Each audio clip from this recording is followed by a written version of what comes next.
جہنم ہی تھا، میں تو جاتا مجھے سرکار نے جانے نہ دیا۔ الحمدللہ رب العالمین والصلاة والسلام علی سید المرسلین، اما بعد فاعوذ باللہ من الشیطان الرجیم، بسم اللہ الرحمن الرحیم۔ الصلاة والسلام علیک یا رسول اللہ وعلی آلک واصحابک یا حبیب اللہ۔ الصلاة والسلام علیک یا نبی اللہ وعلی آلک واصحابک یا نور اللہ۔ میرے پیارے اور محترم اسلامی بھائیوں اور مدنی چینل کے ناظرین، آئیے بیان سے پہلے کچھ اچھی نیتیں کر لیتے ہیں۔ نبی پاک صلی اللہ تعالیٰ علیہ وسلم کا فرمان عظمت نشان ہے، نیت المؤمن خیر من عملی، مومن کی نیت اس کے عمل سے بہتر ہوتی ہے۔ آئیے نیت کرتے ہیں کہ اللہ کی رضا کے لیے اول تا آخر اجتماع میں شرکت کریں گے۔ گفتگو ادھر ادھر دیکھنے سے بچتے ہوئے، موبائل فون کے استعمال سے بچتے ہوئے، ممکن ہوا تو بیان کی تعظیم کی نیت سے دو زانو بیٹھ کر بیان سنیں گے۔ تو جن جن کے لیے ممکن ہو وہ دو زانو بیٹھ جائیں۔ درود پاک پڑھنے کے بے شمار فضائل و برکات ہیں، بہت ساری احادیث فضائل درود میں ملتی ہیں۔ ایک بڑی پیاری حدیث پاک، پیکر حسن و جمال، دافع رنج و ملال، صاحب جود و نوال، رسول بے مثال، بی بی آمنہ کے لال صلی اللہ تعالیٰ علیہ وسلم نے ارشاد فرمایا، من صلی علیہ صلاۃ واحدا صلی اللہ علیہ عشرہ۔ میرے آقا نے فرمایا، جس نے مجھ پر ایک مرتبہ درود پڑھا، اللہ عز و جل اس پر 10 رحمتیں نازل فرمائے گا۔ پھر فرمایا، من صلی علیہ عشرا صلی اللہ علیہ مئتا، جس نے مجھ پر 10 مرتبہ درود بھیجا، اللہ عز و جل اس پر 100 مرتبہ رحمت نازل فرمائے گا۔ پھر فرمایا، ومن صلی علیہ مئتا صلی اللہ علیہ الفا، جس نے مجھ پر 100 مرتبہ درود بھیجا، اللہ عز و جل اس پر 1000 مرتبہ رحمت نازل فرمائے گا۔ ہر درود پر 10 رحمتیں۔ گویا کوئی شخص اگر چاہتا کہ رحمتوں کی برسات میں نہاتا رہے، وہ درود پاک پڑھتا رہے، نبی پاک صلی اللہ تعالیٰ علیہ وسلم نے آگے کیا ارشاد فرمایا؟ فرمایا، ومن صلی علیہ الفا، جس نے مجھ پر 1000 مرتبہ درود بھیجا، فرمایا، زاحمت کتفہ کتفی علی باب الجنہ، جنت کے دروازے پر اس کا کاندھا میرے کاندھے سے مس ہو رہا ہوگا۔ گویا نبی پاک علیہ الصلوۃ والسلام کے ساتھ ساتھ اس خوش نصیب کو جنت میں داخلہ ملے گا کہ نبی پاک فرماتے میرے کاندھے سے اس کا کاندھا چھو رہا ہوگا۔ اس سے بڑھ کر امتی کے لیے اور کیا سعادت ہے؟ تو جتنا ہو سکے درود پاک پڑھنا اپنا معمول بنائیے۔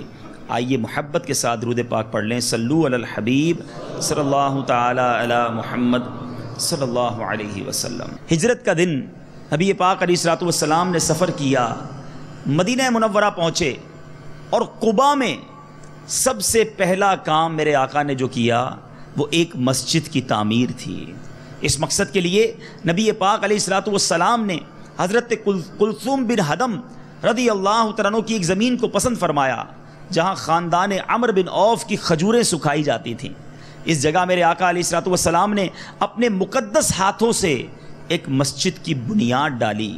یہی وہ مسجد ہے جو آج بھی مسجد قباء کے نام سے مشہور ہے، اور جس کی شان میں قرآن مجید فرقان حمید کی یہ آیت نازل ہوئی، لَمَسْجِدٌ أُسِّسَ عَلَى التَّقْوَى مِنْ أَوَّلِ يَوْمٍ أَحَقُّ أَن تَقُومَ فِيهِ رِجَالٌ يُحِبُّونَ أَن يَتَطَهَّرُوا وَاللَّهُ يُحِبُّ الْمُطَّهِّرِينَ۔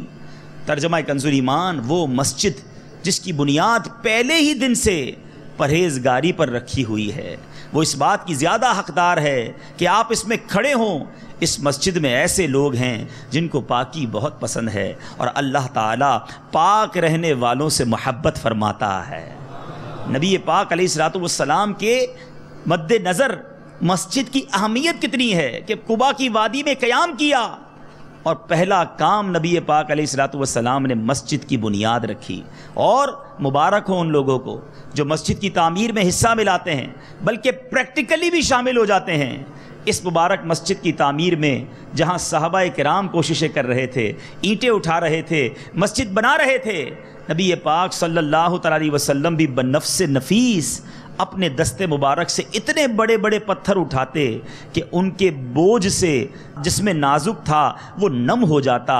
میرے پیارے آقا علیہ الصلوۃ والسلام کی بارگاہ میں صحابہ کرام عرض گزار ہوتے، یا رسول اللہ صلی اللہ تعالی علیہ وسلم، ہمارے ماں باپ آپ پر قربان، آپ چھوڑ دیجئے، ہم یہ پتھر اٹھا لیتے ہیں. میرے آقا علیہ الصلوۃ والسلام ان کی دل جوئی کے لیے چھوڑ دیتے، مگر پھر اسی وزن کا دوسرا پتھر اٹھا لیتے اور خود ہی اس کو لا کر عمارت میں لگاتے. اور تعمیری کام میں جوش و ولولہ پیدا کرنے کے لیے صحابہ کرام علیہ رضوان کے ساتھ آواز ملا کر نبی پاک علیہ الصلوۃ والسلام حضرت عبداللہ بن رواحہ رضی اللہ تعالیٰ عنہ کے یہ اشعار پڑھتے جاتے تھے کہ افلحا من یعالج المسجد ویقرأ القرآن قائما وقاعدا ولا یبیت اللیل عنہ راقدا. وہ کامیاب ہے جو مسجد تعمیر کرتا ہے اور اٹھتے بیٹھتے قرآن پڑھتا ہے اور سوتے ہوئے رات نہیں گزارتا. اللہ اللہ. اے مسجد بنانے والو تمہیں مبارک ہو، اے مسجد کی تعمیر میں حصہ ملانے والو تمہیں مبارک ہو کہ میرے آقا خود اپنے مبارک ہاتھوں سے مسجد کی تعمیر میں حصہ لیا کرتے. 14 یا 24 روز میرے آقا مسجد قباء کی آپ نے تعمیر فرما کر جمعہ کے دن اب نبی پاک علیہ الصلوۃ والسلام قباء شریف سے شہر مدینہ روانہ ہوئے.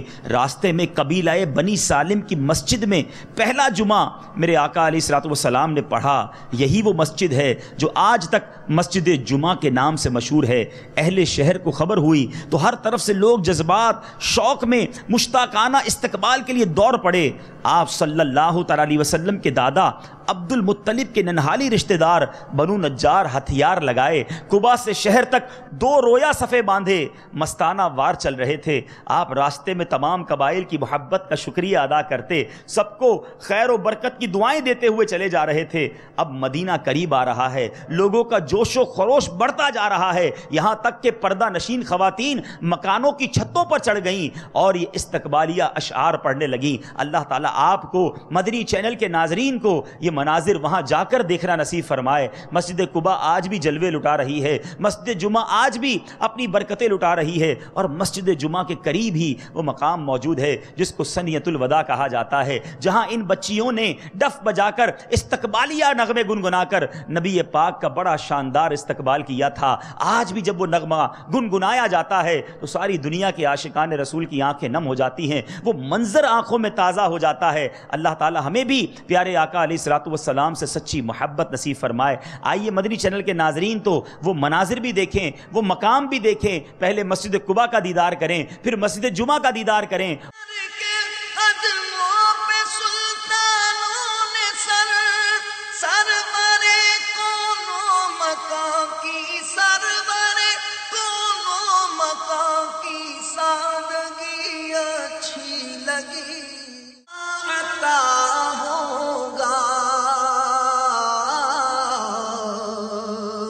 مجھے اذن مدینہ کب میرے آقا عطا ہوگا،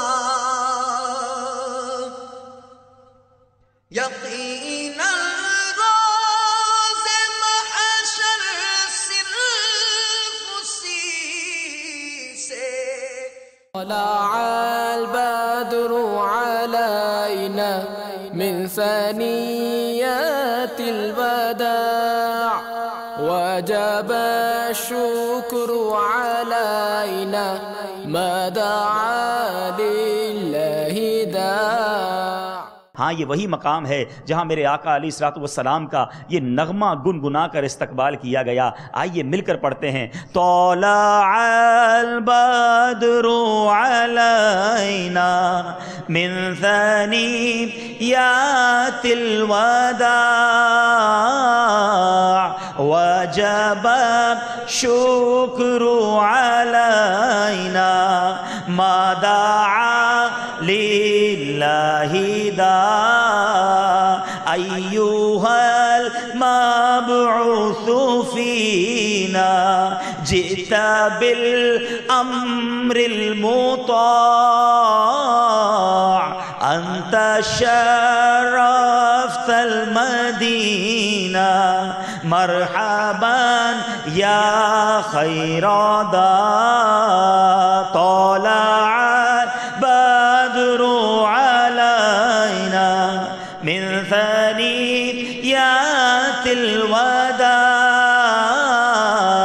وجب الشکر علینا ما دعا للہ دا طلع البدر علینا ہم پر چاند طلوع ہو گیا من ثنیات الوداع اور وداع کی گھاٹیوں سے وجب الشکر علینا ہم پر خدا کا شکر واجب ہے ما دعا للہ داعی جب تک اللہ سے دعا مانگنے والے دعا مانگتے رہیں گے ایھا المبعوث فینا اے وہ ذات گرامی جو ہمارے اندر مبعوث کیے گئے جئت بالامر المطاع آپ وہ دین لائے جو اطاعت کے قابل ہے انت شرفت المدینہ آپ نے مدینے کو مشرف فرما دیا مرحبا یا خیر دا تو آپ کے لیے خوش آمدید ہے اے بہترین دعوت دینے والے۔ تو میرے پیارے اسلامی بھائیوں نعتیں پڑھنا نبی پاک کا استقبال کرنا مرحبا کے نعرے بلند کرنا یہ کوئی نئی بات نہیں ہے، یہ میرے آقا کے دور سے معاملہ جاری ہے اور عاشقان رسول آج بھی یہ اپنا کام کر رہے ہیں، پیارے آقا کی ثناخوانی کرتے ہیں۔ بہرحال میرے پیارے اسلامی بھائیوں اب میرے آقا علیہ الصلوۃ والسلام مدینہ منورہ پہنچے۔ میں چاہتا ہوں کچھ مسجد نبوی کی تعمیر پر بھی بات کی جائے۔ آج ایک مسجد کے افتتاح میں موجود ہیں تو دیکھیں میرے نبی پاک علیہ الصلوۃ والسلام کا معمول کیا رہا۔ مدینہ منورہ میں کوئی ایسی جگہ نہ تھی جہاں مسلمان با جماعت نماز پڑھ سکیں، اس لیے مسجد کی تعمیر نہایت ضروری تھی۔ نبی پاک علیہ الصلوۃ والسلام کی قیام گاہ کے قریب ہی بنو نجار کا ایک باغ تھا۔ میرے آقا علیہ الصلوۃ والسلام نے مسجد تعمیر کرنے کے لیے اس باغ کو قیمت دے کر خریدنا چاہا۔ اب یہاں وہ لوگ میرے وہ مسلمان بھائی کہ جب آپ کو یہ پتہ چلے کہ آپ کا یہ پلاٹ، آپ کا یہ جو زمین کا ٹکڑا ہے مسجد خریدنے کے لیے بنانے کے لیے خریدا جا رہا ہے، بدقسمتی سے ہوتا یہ ہے جب یہ پتہ چل جائے کہ مسجد بنانے کے لیے لوگ خرید رہے ہیں، یا تو دینے والا بھاؤ بڑھا دیتا ہے یا دینے سے انکار کر دیتا ہے۔ حالانکہ آگے بڑھ کر ذرا سوچو تو صحیح، یہ کیا بننے جا رہا ہے؟ کسی اور کا گھر نہیں، اللہ کا گھر بننے جا رہا ہے۔ احادیث میں روایتوں میں مفہوم ملتا ہے اللہ تعالیٰ کے نزدیک زمین پر سب سے بہترین ٹکڑا وہ مسجد ہے۔ آپ کا گھر، آپ کا پلاٹ، آپ کی وہ جگہ اب مسجد اللہ کی بارگاہ میں سب سے بہترین ٹکڑا بننے جا رہی ہے۔ ہونا یہ چاہیے ڈسکاؤنٹ دے بندہ ہے، اپنا بھی کچھ حصہ ملا ہے، نخرے نہ کرے۔ سنو نبی پاک صلی اللہ تعالی علیہ وسلم نے بنو نجار کا ایک باغ تھا، میرے آقا نے اس باغ کی قیمت دے کر اسے خریدنا چاہا تو ان لوگوں نے کیا کہا؟ اللہ اللہ، کہتے یا رسول اللہ صلی اللہ تعالی علیہ وسلم ہم خدا ہی سے اس کی قیمت لیں گے، آپ سے نہیں، اللہ سے اس کا اجر لیں گے۔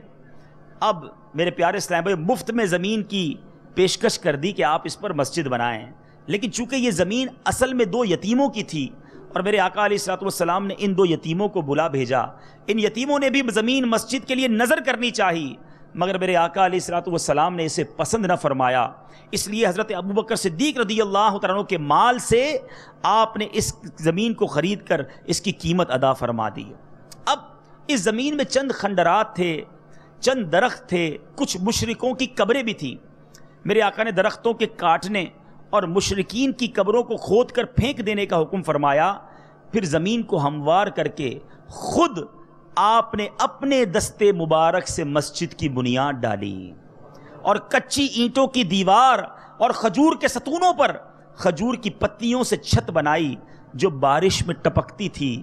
اس مسجد کی تعمیر میں صحابہ کرام علیہم رضوان کے ساتھ ساتھ میرے آقا علیہ الصلوۃ والسلام بھی اینٹیں اٹھا اٹھا کر لاتے تھے، اور صحابہ کرام علیہم رضوان کو جوش دلانے کے لیے ان کے ساتھ آواز ملا کر میرے آقا یہ شعر پڑھا کرتے تھے، سبحان اللہ، اللہم لا خیر الا خیر الآخرہ، فاغفر الانصار والمہاجرہ. بخاری شریف میں یہ اشعار موجود ہیں. اے اللہ بھلائی تو صرف آخرت ہی کی بھلائی ہے، لہٰذا اے اللہ تو انصار و مہاجرین کو بخش دے. سبحان اللہ. اس مسجد کا نام مسجد نبوی ہے. یہ مسجد ہر قسم کی دنیاوی تکلفات سے پاک اور اسلام کی سادگی کی سچی اور صحیح تصویر تھی. اس مسجد کی عمارت اول طول و عرض میں 60 گز لمبی اور 54 گز چوڑی تھی. اس کا قبلہ بیت المقدس کی طرف بنایا گیا تھا، مگر جب قبلہ بدل کر کعبے کی طرف ہو گیا تو مسجد کے شمال جانب میں ایک نیا دروازہ قائم کیا گیا. اس کے بعد مختلف زمانوں میں مسجد نبوی کی تجدید و توسیع ہوتی رہی. مسجد کے ایک کنارے پر ایک چبوترا تھا جس پر کھجور کی پتیوں سے چھت بنا دی گئی تھی. اس چبوترے کا نام صفہ ہے. جو صحابہ گھر بار نہیں رکھتے تھے وہ اسی چبوترے پر سوتے بیٹھتے تھے اور یہی لوگ اصحاب صفہ کہلائے. اللہ اللہ. میرے پیارے اسلامی بھائیوں، کیا منظر ہوگا کہ پیارے آقا اور صحابہ اکرام علیہم رضوان اپنے ہاتھوں سے مسجد نبوی کی تعمیر کر رہے تھے. اللہ تعالی ہمیں بھی اپنی راہ میں خرچ کرنے کی توفیق عطا فرمائے. مسجد کی تعمیر میں دل کھول کر حصہ ملانے کی توفیق عطا فرمائے، اور ان کوششوں کی برکت سے مولا کریم ہمیں بھی مسجد نبوی کا دیدار عطا فرمائے. اس مسجد میں جا کر نوافل پڑھنا نصیب فرمائے. اے میرے پیارے اسلامی بھائیوں، مزید جذبہ بڑھے، مزید اللہ کا گھر بنانے کا شوق بڑھے. چند احادیث مسجد کی تعمیر اور مسجد بنانے والوں کے لیے. صحیح بخاری شریف کی حدیث ہے. امیر المومنین حضرت سیدنا عثمان رضی اللہ تعالیٰ عنہ سے روایت ہے. میں نے خاتم المرسلین، رحمت للعالمین، شفیع المذنبین، انیس الغریبین، سراج السالکین، محبوب رب العالمین جناب صادق و امین صلی اللہ تعالیٰ علیہ وسلم کو فرماتے ہوئے سنا ہے، جو اللہ عز و جل کی خوشنودی چاہتے ہوئے مسجد بنائے گا، اللہ عز و جل اس کے لیے جنت میں گھر بنائے گا. میری ان تمام لوگوں سے ایک سوال ہے کہ جن کے پاس دنیا میں گھر ہے، بڑے شاندار گھر لوگوں نے بنائے، بڑے ویل ڈیکوریٹڈ بیڈ روم ہیں، باتھ روم بڑے اچھے، ڈرائنگ روم بڑے اچھے، چھوٹا گھر ہے تو بڑا گھر بنانے کی تمنا ہے. ان سب سے ایک سوال ہے کہ دنیا میں تو گھر بنا لیا، کیا جنت میں بھی گھر بنایا؟ اس حدیث میں جنت میں گھر بنانے کی بشارت ہے. تو اللہ نے جنہیں دیا ہے انہیں چاہیے کہ وہ کم از کم ایک مسجد تو ضرور بنائیں. ضروری نہیں کروڑوں روپے کی تعمیر ہو، چھوٹے سے علاقے میں کوئی ایسی مسجد بنائیں اور پھر دعوت اسلامی والوں کے ساتھ بنائیں، یا بنا کر دعوت اسلامی والوں کو دے دے، جیسے ماشاءاللہ ان اسلامی بھائی نے کیا. اتنی عالیشان مسجد بنائی اور دعوت اسلامی والوں کے حوالے کر دی کہ دعوت اسلامی والے مسجد کا انتظام بھی سنبھالتے ہیں، مسجد کو آباد بھی رکھتے ہیں. اچھا آپ خود مسجد بنائیں، علاقے میں چلائیں، بہت اچھی بات، لیکن مسجد میں نماز ہوگی، اذان ہوگی، بہت ثواب ہے. لیکن دعوت اسلامی والوں کا فائدہ پتہ ہے کیا ہے؟ انہیں مسجد دے دو، اب یہ اس میں درس بھی دیں گے، ثواب اس کا بھی آپ کو ملے گا. یہ مدرسۃ المدینہ بالغان پڑھائیں گے، اس کا ثواب بھی آپ کو ملے گا. مدنی قافلہ اس میں آ کر ٹھہرے گا، اس کا ثواب بھی آپ کو ملے گا. یا اگر اجتماعات کریں گے اس کا ثواب بھی آپ کو ملے گا. موقع ملا، آسانی رہی، اسی میں اگر جامعہ کھول دیں گے اس کا ثواب بھی آپ کو ملے گا. اب دعوت اسلامی کے شعبہ جات بڑھتے جائیں گے، آپ کے ثواب کا میٹر بھی بڑھتا چلا جائے گا. اور اکیلے سنبھالنا بڑا مشکل، زندہ رہیں نہ رہیں، لیکن یہ تحریک انشاءاللہ قیامت تک چلتی رہے گی. تو دنیا بھر کے عاشقان رسول سے گزارش ہے، مساجد بنائیں، دعوت اسلامی والوں کے حوالے کریں. اللہ نے چاہا یہ مسجدوں کو چلاتے رہیں گے، آباد کرتے رہیں گے، اور آپ کی نیکیوں کا میٹر جو ہے وہ جاری رہے گا. اسی طرح میرے پیارے اسلامی بھائیوں، ایک اور حدیث پاک، اس میں ہمارے لیے دو بڑے اہم میسج ہیں. نبی پاک علیہ الصلوۃ والسلام نے فرمایا، طبرانی شریف کی حدیث ہے اور امیر المومنین سیدتنا عائشہ صدیقہ رضی اللہ تعالیٰ عنہا اس کی راوی ہیں، جو ریاکاری اور لوگوں کو سنانے کا ارادہ کیے بغیر مسجد بنائے گا، اللہ عز و جل اس کے لیے جنت میں ایک گھر بنائے گا. اب یہ بڑا اہم میسج ہے. ریاکاری، لوگوں کو دکھانا، لوگوں کو سنانا، جناب یہ مسجد میں نے بنائی ہے، ہاں یہ میرے دادا نے بنائی ہے، یہ ہم نے بنائی ہے، ہمارا خرچہ. لوگ بورڈ لگواتے ہیں کہ یہ مسجد بنانے میں فلاں سیٹ صاحب نے تعاون کیا، یا ان کی جناب یہ مسجد بنانے میں ان کا حصہ رہا. اب لوگوں کو بتانا ہے، لوگوں کو سنانا ہے، تو پھر اجر بھی لوگوں سے لے لو. روایتوں میں مفہوم ملتا ہے کہ قیامت کے دن جو ریاکار ہوگا، جو آسٹنٹیشن کا شکار ہوگا، جو دکھلاوے کا شکار ہوگا، جب وہ قیامت کے دن آئے گا تو اسے کہا جائے گا اپنے اس عمل کا ثواب اسی سے لے لو جس کے لیے عمل کیا کرتے تھے، اس کو کچھ نہیں ملنا. تو کوئی بھی نیکی کا کام کریں، نیت یہ ہو کہ میرا رب راضی ہو جائے، لوگوں کو بتانے کی فکر نہ ہو. بڑا پرابلم ہے آج جناب، کوئی مسجد میں پنکھے لگا دے، قالین بچھا دے. اب اس کی تمنا ہے کہ امام صاحب مائک پر نام لے کر اعلان کریں, دعا کریں کہ فلاں حاجی صاحب نے پنکھے لگا دیے, فلاں جناب بزرگ نے ہمارے قالین بچھا دی, اللہ تعالیٰ ان کو جزائے خیر عطا فرمائے. دیکھیں میں ہر اعلان کروانے والے کو ریاکار نہیں کہتا, نہ ہمارے پاس یہ اتھارٹی ہے کہ ہم کسی کے دل میں جانے اس کی نیت کیا ہے, لیکن وہ شخص خود اپنے آپ سے سوال کر لے کہ یہ اعلان کیوں کروانا چاہتا ہے. فرشتوں کے اندر ایک مناقشہ, ایک بحث شروع ہوئی کہ اللہ تعالیٰ کی سب سے مضبوط طاقتور مخلوق کیا ہے, پاورفل. کسی نے کہا کہ اللہ تعالیٰ کی طاقتور مخلوق یہ پہاڑ ہیں, یہ بڑے بڑے پہاڑ, زمین پر میخیں بنائی گئیں. دوسرے نے کہا نہیں لوہا ہے, لوہا پہاڑ کو بھی کاٹ دیتا ہے. تیسرے نے کہا نہیں آگ ہے, آگ لوہے کو بھی پگھال دیتی ہے. ایک فرشتے نے کہا نہیں جناب پانی ہے, پانی آگ کو بجھا دیتا ہے. کسی نے کہا ہوا ہے, ہوا پانی کو چلا دیتی ہے. اب یہ بحث ہو رہی ہے کہ پاورفل کریشن, پاورفل طاقتور مخلوق کیا ہے.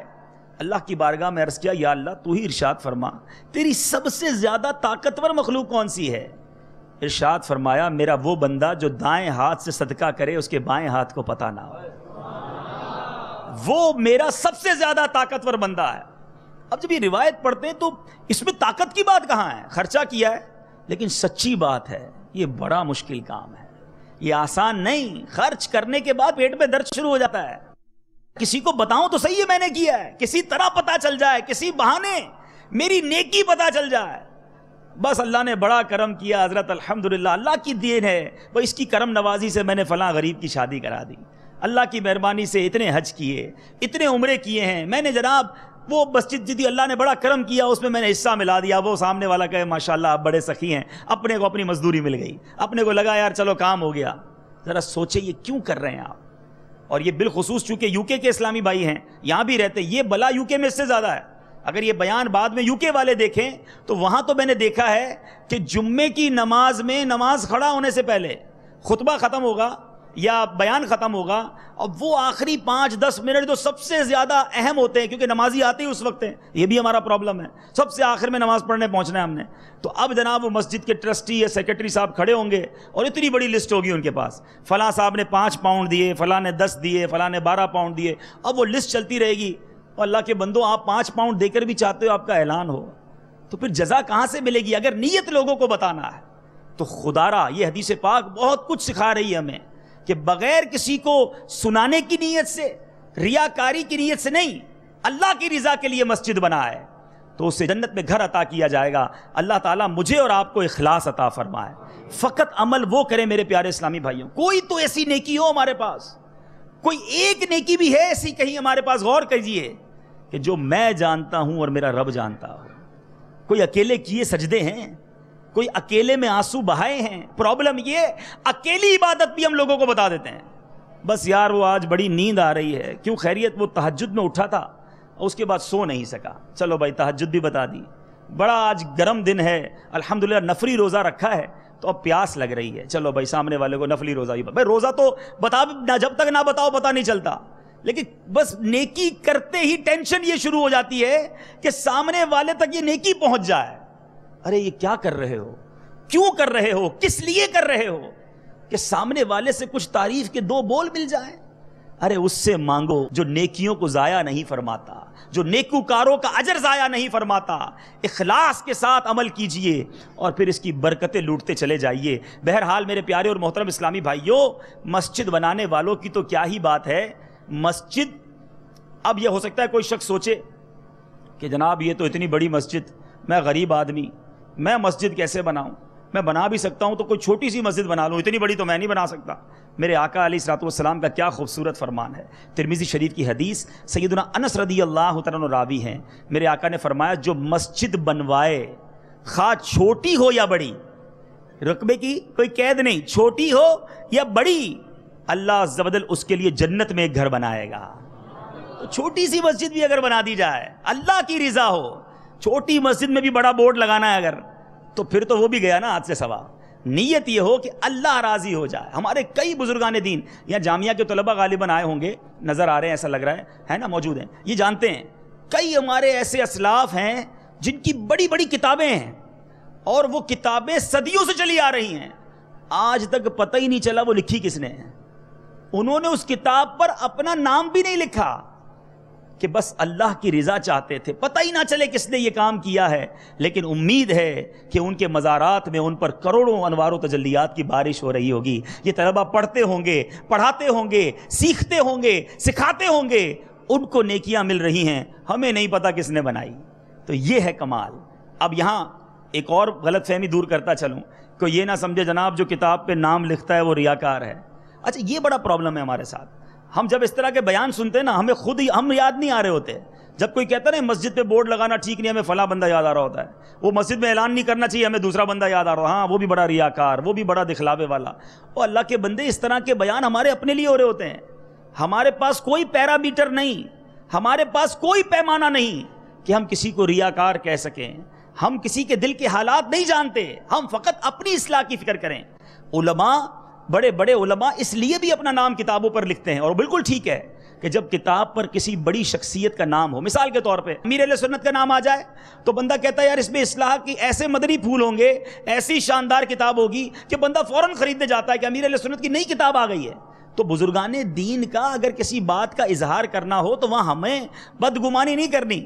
انہوں نے ریاکاری نہیں کی اور ہم نے بدگمانی کر کے ایک اور حرام اپنے ذمہ لگا لیا. تو ہمیں فقط اپنے بارے میں سوچنا چاہیے.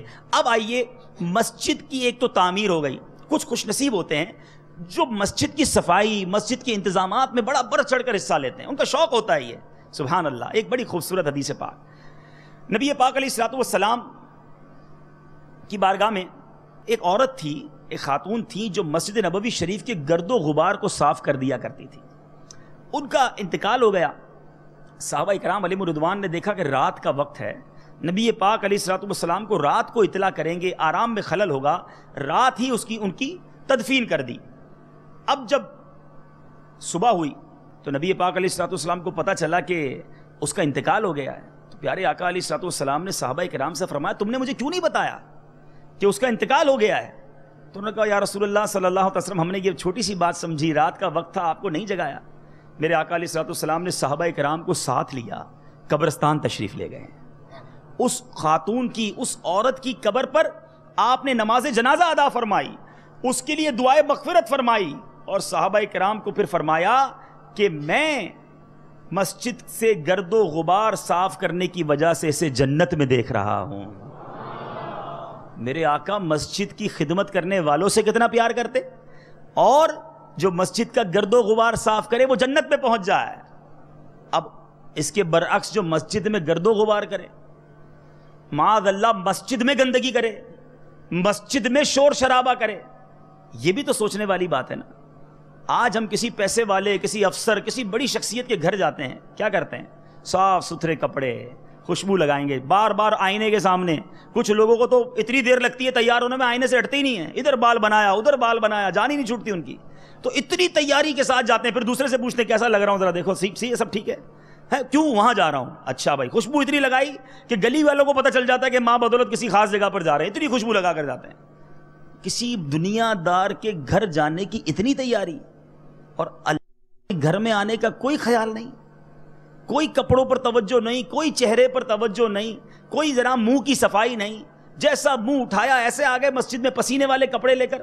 آپ کے گھر میں کوئی بدبو لے کر آئے، اچھا لگتا ہے آپ کو؟ یار کیسا بدتمیز ہے، گھر میں آیا ہے، میں نے بلایا ہے، نہ کپڑے صاف، نہ منہ صاف، جسم سے بدبو آ رہی، کیسا مہمان بلا لیا میں نے. اور پھر اس مہمان کو آپ نہیں بلاتے. ان لوگوں کو سوچنا چاہیے جو اللہ کے گھر میں آتے ہیں، صفائی ستھرائی کا اہتمام ہونا چاہیے، کپڑوں کو دیکھنا چاہیے، چہرے کو دیکھنا چاہیے، وضو کرنا چاہیے، عطر لگانا چاہیے، خاموشی سے بیٹھنا چاہیے، اللہ کے گھر کا اکرام کرنا چاہیے. کسی وزیر کے پاس جاتے ہو، آواز پست رکھتے ہو، توجہ سے بیٹھتے ہو، بڑا ادب کے ساتھ بیٹھتے ہو. اللہ کے گھر میں آ کے کہکہا لگاتے ہو، اللہ کے گھر میں آ کے فضول باتیں، اللہ کے گھر میں آ کے جناب دنیاوی باتیں، ادھر دیکھنا ادھر دیکھنا، عجیب تماشا. بچوں کو لے کر آئے، بچوں کا ایسا لگتا ہے گراؤنڈ بنا دیا مسجد کو. ایسا نہیں ہونا چاہیے، یہ اللہ کا گھر ہے. مسجد کی بے حرمتی ناجائز. اور اگر اللہ تبارک و تعالیٰ ناراض ہو جائے، اب تو ایک اور بلا آ گئی کہ مسجد میں آنا ہے تو موبائل فون ساتھ لانا ہے، اور معاذ اللہ اس موبائل فون پر میوزیکل ٹیون لے کر آنا ہے. مجھے بتائیے، کوئی آپ سے پوچھے حضرت آپ کی اللہ کے گھر میں مسجد میں چاہتا ہوں میوزک بجاؤں، پیانو لے کر جانا چاہتا ہوں، ڈھول تماشے بجانا چاہتا ہوں، کیا کرو گے؟ ناراض ہو جاؤ گے نا. نہیں بھائی اللہ کے گھر میں میوزک نہیں، پاگل ہو گئے ہو، نہیں چھوڑیں گے آپ کو.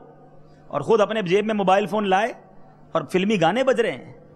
معاذ اللہ، جماعت ہو رہی ہوتی ہے، لوگ نماز پڑھ رہے ہوتے ہیں، اور کسی مسلمان کے جیب سے جب ٹیون بجتی ہے تو دل خون کے آنسو ہوتا ہے کہ یہ اللہ کا بندہ اللہ کے گھر میں کیا کر رہا ہے.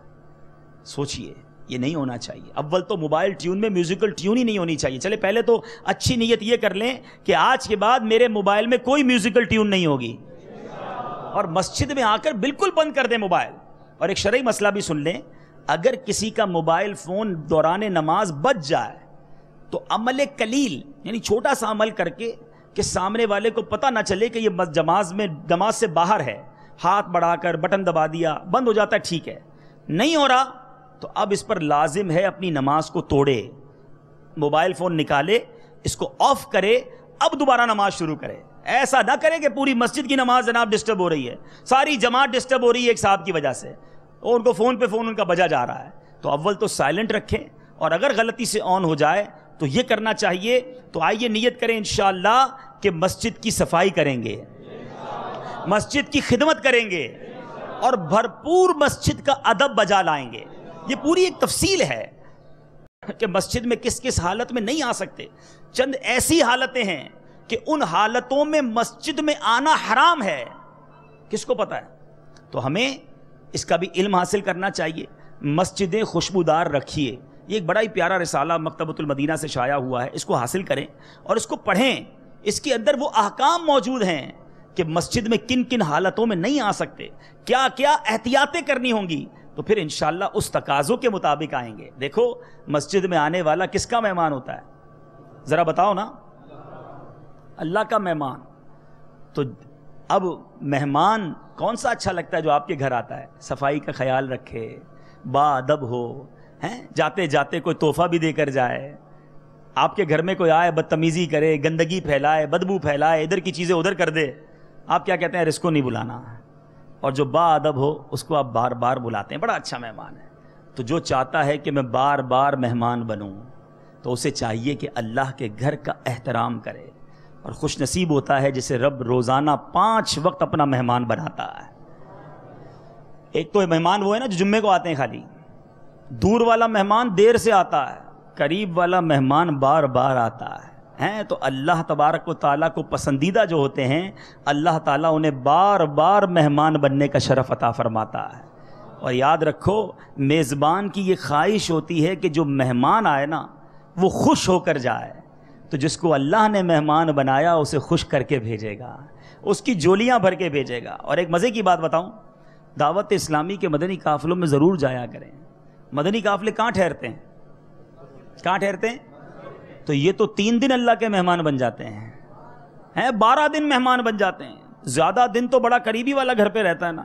30 دن مہمان، 12 مہینے اللہ کے مہمان. اللہ اللہ، روزانہ رب کی رحمتوں کا نزول ہو رہا ہے. اور انشاءاللہ قافلے سے واپس آؤ گے تو وہ جو میزبان ہے، جو اس گھر کا خالق و مالک ہے اللہ تبارک و تعالی، جب آپ گھر لوٹو گے تو جھولیاں بھر کے بھیجے گا. تو نیت کریں انشاءاللہ مدنی قافلوں میں بھی سفر کریں گے. اللہ تعالیٰ سے دعا ہے مالک کریم جو سنا اسے یاد رکھنے، اس پر عمل کرنے، اسے دوسروں تک پہنچانے کی توفیق عطا فرمائے. آمین بجاہ النبی الامین صلی اللہ تعالی علیہ وسلم. میرے اعمال کا بدلہ تو جہنم ہی تھا،